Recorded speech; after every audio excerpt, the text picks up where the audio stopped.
আসসালামু আলাইকুম। যাবেন কোথাও এদিকে? এদিকে যাবেন কোথাও? আসেন আমি নামাই দেই। সমস্যা না, আসেন, হেঁটে যাচ্ছেন আমার সাথে একটু, আমিও যাচ্ছি ওদিকে, আসেন।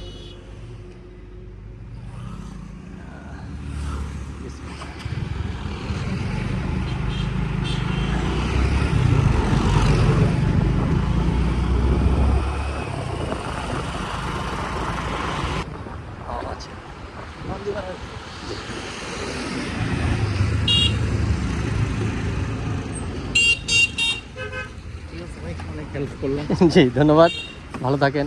আসসালামু আলাইকুম। দোয়া করেন যেন সবসময় মানুষের পাশে থাকতে পারি, আর আপনিও চেষ্টা করেন মানুষকে হেল্প করতে। ইনশাআল্লাহ। জি, আসসালামু আলাইকুম। ওকে গাইস, আল্লাহ হাফেজ।